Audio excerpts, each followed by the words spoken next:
casa.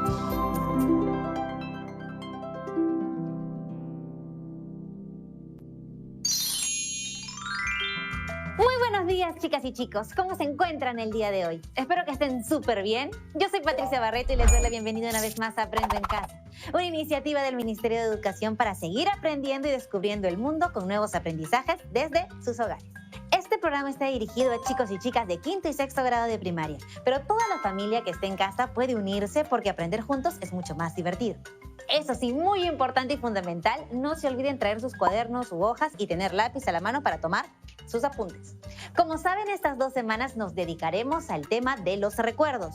¿Recuerdan cuál es nuestro reto?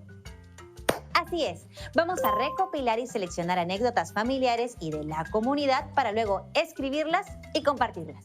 Para cumplir con nuestro reto, hicimos juntos una lista de actividades para desarrollar en estos días. ¿Se acuerdan? Muy bien, vamos a revisarla para refrescar nuestra memoria y así recordaremos juntos qué nos toca hacer el día de hoy. ¿Les parece? Aquí la tenemos. En nuestra primera actividad aprendimos cómo se forman los recuerdos. En la siguiente leímos acerca de la relación entre los recuerdos y las emociones.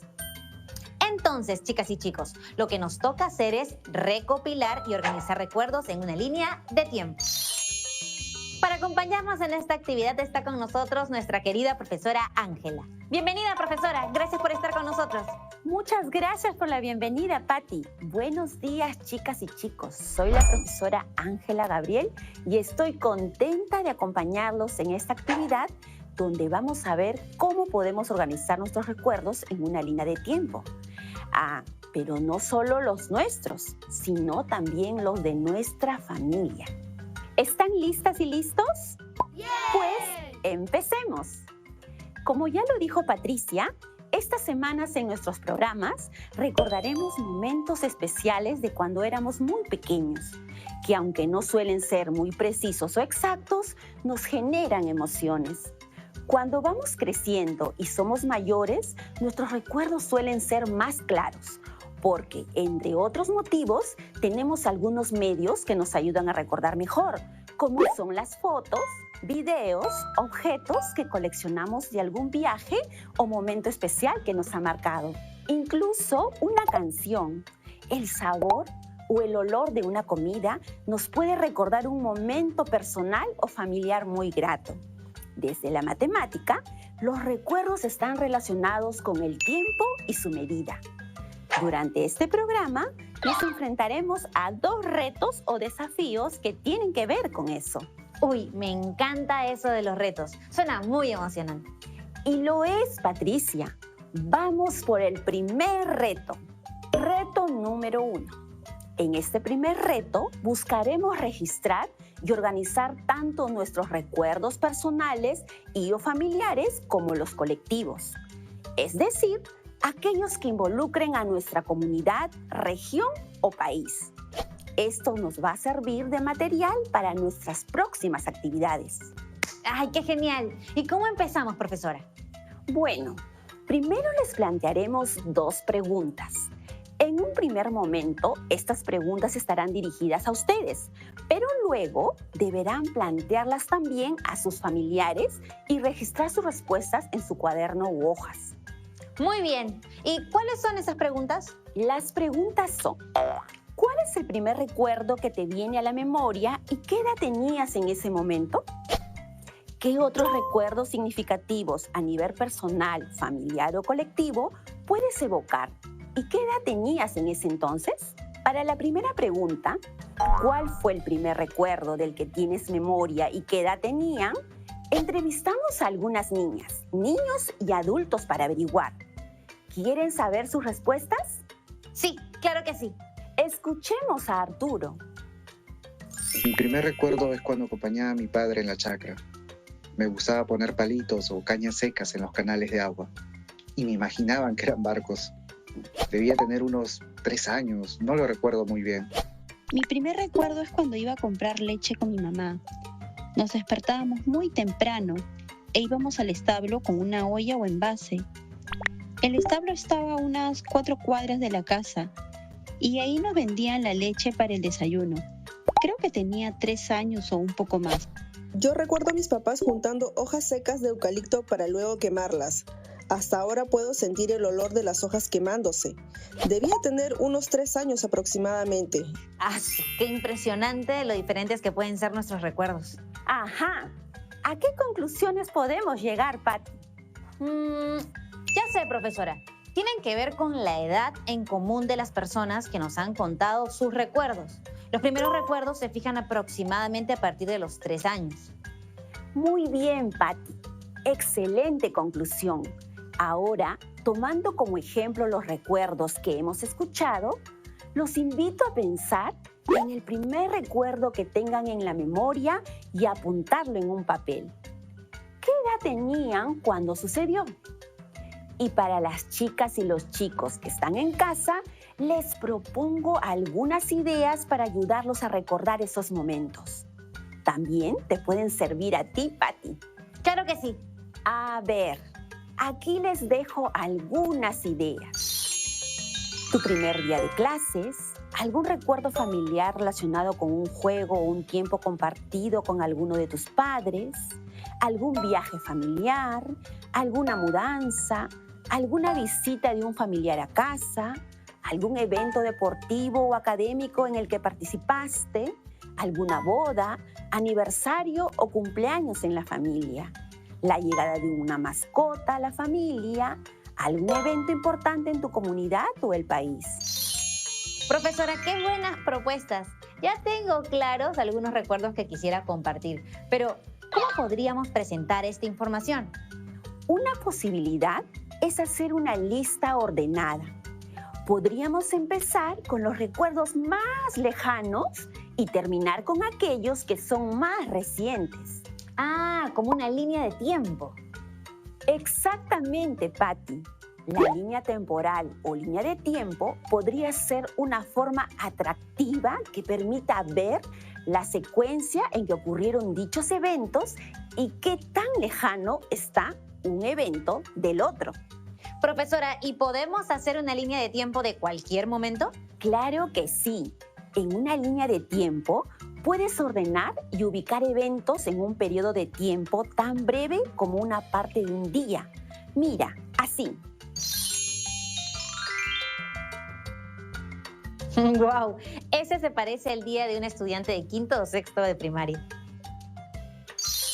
Pero también puedes abarcar más tiempo, como la historia de la humanidad. Mira, así.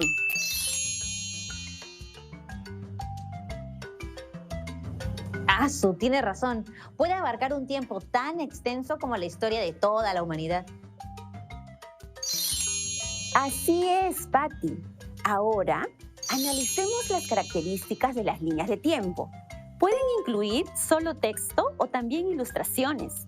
Se considera, por lo general, solo el inicio o el fin de un determinado evento. Presentan los eventos de forma ordenada. Consideran, en lo posible, no solo el orden, sino la distancia entre los eventos. Es decir, eventos más cercanos en el tiempo se representan también más cercanos en la gráfica. La línea de tiempo también puede ser usada como parte de una estrategia de resolución de problemas. ¿Estrategia de resolución? ¿Cómo así? Sí. Una línea de tiempo también es una buena herramienta gráfica que ayuda a calcular el tiempo entre dos momentos. Por ejemplo, entre la hora en que un estudiante se podría despertar, que es las 6:15 a.m., y la hora en que empieza Aprendo en Casa, que es 10:30 a.m. ¿Cuántas horas de diferencia hay? Profesora, se me ocurre que podemos calcular sumando 45 minutos para llegar a las 7 a.m. Luego se sumaría una hora más una hora más una hora más 30 minutos para llegar a las 10:30 a.m., la hora en que empieza Aprendo en Casa. ¿Cuántas horas tendríamos? Tendríamos 4 horas enteras con 15 minutos. Así es, Patricia. Ese es el tiempo que transcurre entre uno y otro evento. Profesora, siempre he tenido la curiosidad de saber qué significan las siglas AM y PM.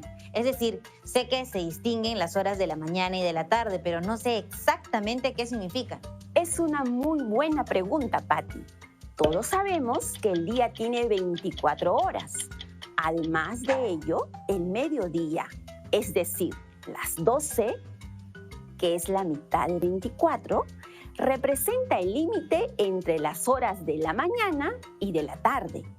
Por eso, habrán notado que al mediodía el sol está justamente encima de nosotros. En ese punto, la hora se representa como 12M. La letra M es la abreviatura de meridiano, que es una palabra derivada del latín, que significa mediodía.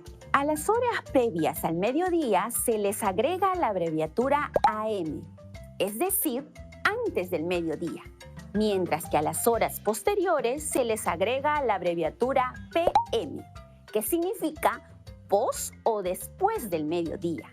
Muchas gracias, profesora. Ahora me ha quedado mucho más claro.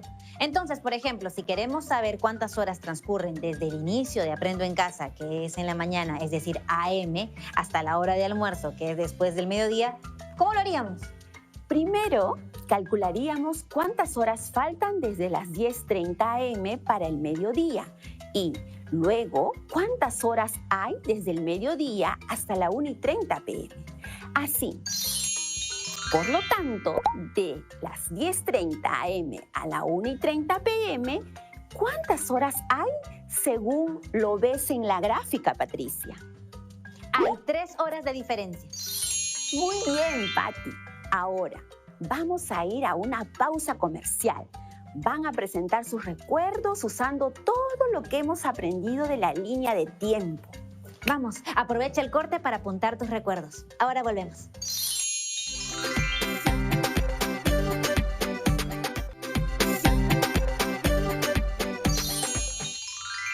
Regresado. ¿Ya tienen apuntados sus recuerdos? Bueno, no se preocupen si no los tienen todos. Después de la actividad de hoy, lo pueden hacer. Ahora vamos por el segundo reto. El reto 2 se trata de representar siglos, es decir, periodos de 100 años. Para este reto, vamos a escuchar la historia de Camila. ¿Me acompañan? ¡Claro que sí! Patti, soy Camila. Quisiera contarles sobre una visita que hice a mi abuelita en mis vacaciones del año pasado. Ella vive en un pueblito muy hermoso en Ancash, llamado Huayán. Estuve con ella y mi abuelito todas mis vacaciones pasadas. Y encontré un objeto muy curioso entre las cajas que estaban apiladas. Era un artefacto muy pesado de hierro, como oxidado. Tenía la forma de una plancha. La saqué de esa caja y le pregunté a mi abuelita sobre esa plancha tan rara y dónde estaba el enchufe. Mi abuelita me explicó que era una plancha que usaban en su casa hace más de 60 años. Me quedé tan asombrada y le pregunté cómo funcionaba sin enchufe.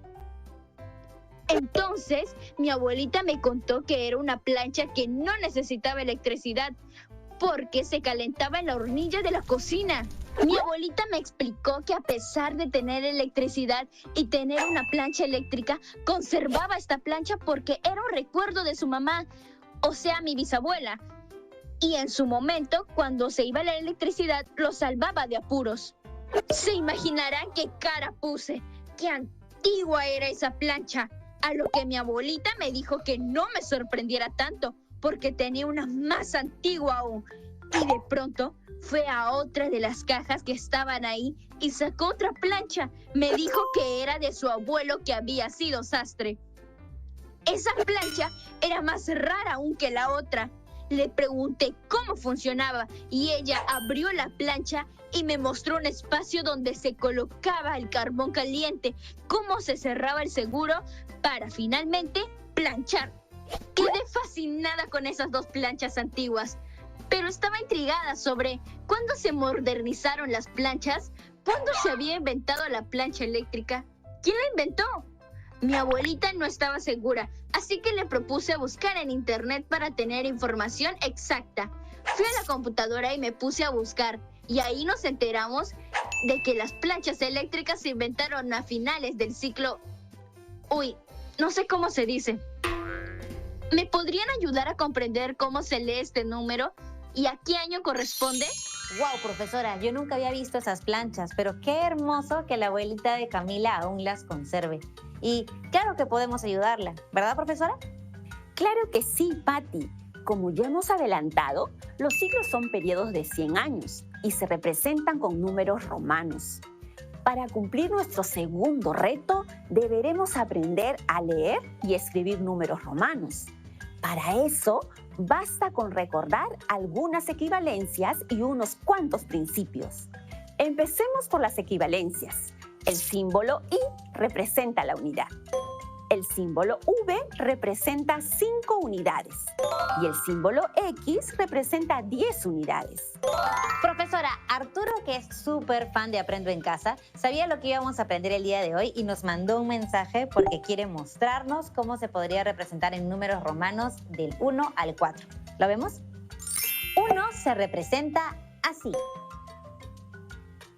2 se representa así.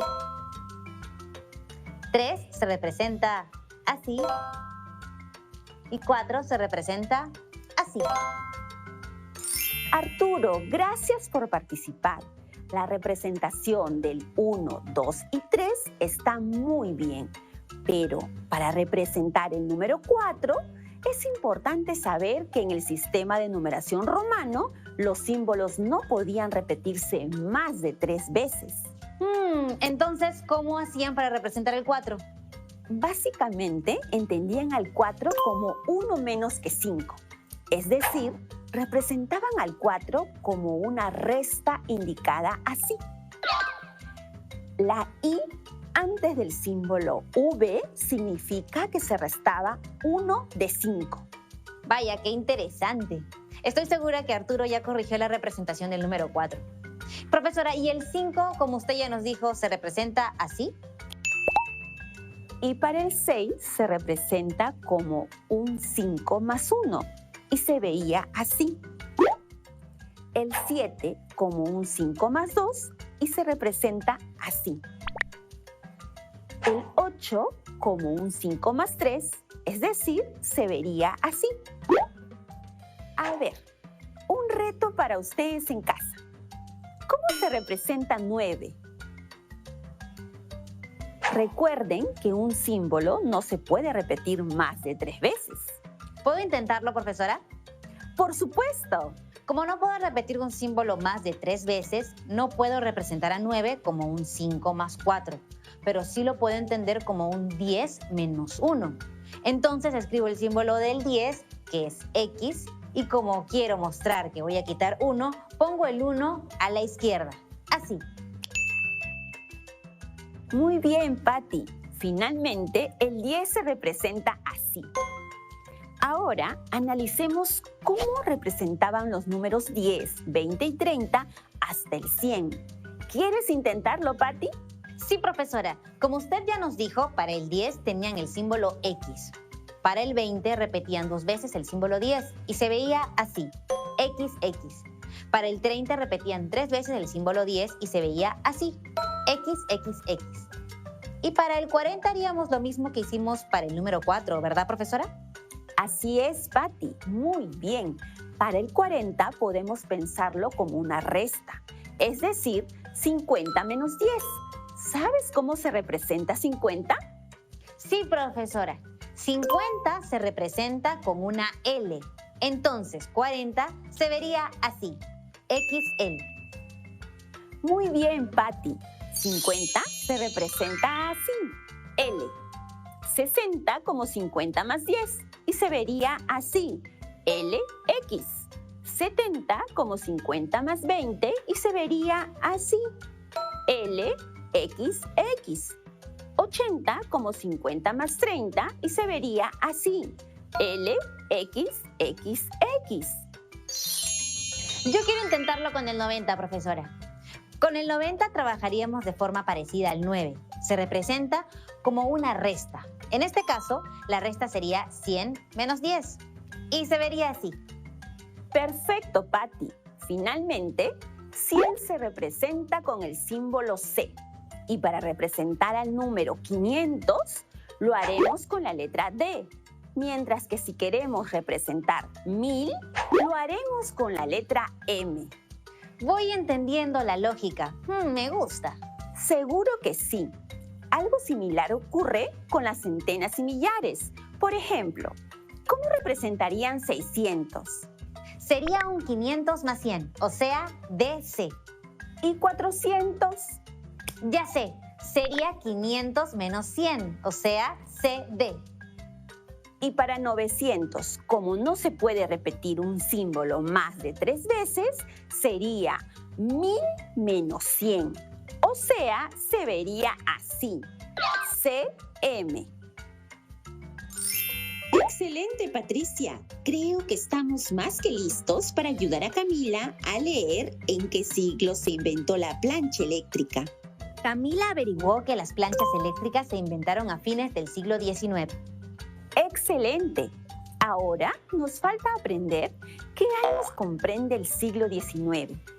Para eso, podemos encontrar un patrón que nos permita saber qué años comprende un determinado siglo o a qué siglo corresponde un determinado año. Analicemos la siguiente tabla. ¿Qué observan? Que todos los siglos empiezan un 1 de enero y terminan un 31 de diciembre. También noto que cada siglo empieza en un año que termina en 01 y finaliza en un año que termina en 00. Buenas observaciones, Patty. Entonces, podemos deducir que el siglo XX comprende los años que empiezan en 19, con excepción de 1900. Por otro lado, el siglo XXI comprende los años que comienzan en 20, con excepción de 2000. Profesora, ¿y qué hay de los años 1900, 2000, 2100, entre otros? Es decir, los que terminan en 2 ceros. En esos años, el bloque formado por sus 2 primeras cifras indica exactamente el siglo al cual pertenecen. Es más, son los últimos años de sus respectivos siglos. De esta manera, el año 1900 pertenece al siglo XIX, mientras que el año 2000 pertenece al siglo XX. Ah, si la plancha eléctrica se inventó en el siglo XIX, entonces ocurrió entre los años 1801 y el 1900, porque son los años que comprenden ese siglo. Así es. Ahora les voy a mostrar ejemplos para identificar los siglos a los que pertenecen algunos años.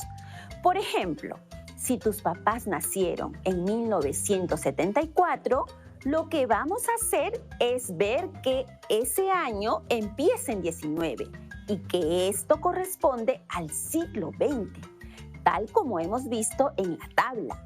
Es decir, nos fijamos en el bloque formado por las 2 primeras cifras, que es 19, y le aumentamos 1. A ver si entendí, profesora. Por ejemplo, algunos chicos y chicas que nos ven nacieron seguramente en los años 2008 o 2009. Como vemos que estos años empiezan en 20, le sumamos 1. Eso quiere decir que corresponde al siglo XXI. ¿Es así? Lo comprendiste muy bien, Patty. Ahora, practiquemos un poco más esto de los siglos. Cristóbal Colón llegó a América en el año 1492. ¿A qué siglo corresponde? 1492 corresponde al siglo XV. Lo que hice fue coger los 2 primeros dígitos del año, en este caso 14, y le sumé 1. Con números romanos se escribe así. Hemos aprendido a leer y escribir números romanos y a determinar a qué siglo corresponde un determinado año. Eso quiere decir que hemos superado el reto 2. También nos hemos dado cuenta de que dividir la historia por ciclos es una buena forma de organizar y darle estructura al paso del tiempo. Claro, cada siglo trae nuevos inventos, conflictos, quizás corrientes artísticas que de cierto modo definen la sociedad y permiten entender las formas de pensar de aquellas épocas. Profesora, y viendo los años, hay fechas que tienen las abreviaturas A, C o DC al final. Y estoy segura de que los chicos en casa quisieran saber más sobre ellas. ¿Nos explica, por favor? Por supuesto, Patti. ¿Recuerdan lo que vimos sobre las horas con la terminación AM y PM? Pues es algo parecido. Así como durante un día, el mediodía es considerado un punto medio de referencia, a pesar de las diversas religiones que se profesan sobre la Tierra, en la gran mayoría de países se considera el nacimiento de Jesús, o también llamado Cristo, como un antes y un después en la historia. Claro, se considera un acontecimiento tan importante que divide la historia en un antes de esa fecha y después de esa fecha. Así es, Patti. Estrictamente estamos en el año 2020 DC. Eso quiere decir 2020 años contados a partir del nacimiento de Cristo. Otros sucesos, en cambio, se dieron antes de su nacimiento, por lo que se le añade la expresión AC para año. Por ejemplo, la cultura chavín tuvo lugar entre los años 1200 AC a 400 AC. Para calcular, por ejemplo, cuántos años transcurrieron desde el surgimiento de esta cultura hasta la actualidad, podemos nuevamente hacer uso de una línea de tiempo. Así, los 1200 años antes de Cristo, AC, se suman a los 2020 después de Cristo, DC, para dar un total de 3220 años. Es decir, hace casi 3220 años surgió esa cultura en nuestro país. ¡Wow, profesora! Ahora todos sabemos más sobre el tiempo y su medida. Bueno, ha sido un gusto acompañarlos hoy. Espero que hayan aprendido mucho, tomado apuntes y conmigo será en una siguiente oportunidad. Muchas gracias por acompañarnos, profesora. Hasta pronto. Bueno, chicos y chicas, a lo largo de este programa nos hemos enfrentado a dos retos muy importantes relacionados con el tiempo y su medida. Primero, hemos usado esquemas como la línea de tiempo para ordenar y ubicar nuestros recuerdos más significativos en periodos de un año. Segundo, hemos aprendido a usar números romanos para describir los siglos y definir a qué siglo corresponde un determinado año. Además, hemos aprendido algunos aspectos que tal vez no teníamos claro acerca del tiempo, como las abreviaturas AM, PM, AC y DC. Para terminar, les proponemos que hagan algunos de los retos que hemos desarrollado aquí. Pueden ser los que les resulten más interesantes o los que su profesor o profesora les proponga. Si desean profundizar o poner en práctica lo aprendido, no se olviden de revisar los cuadernos de trabajo de quinto grado en la página 79 y 80 y de sexto grado en las páginas 118. Sigan cuidándose mucho, ¿sí? Nos vemos en el siguiente programa. ¡Chao!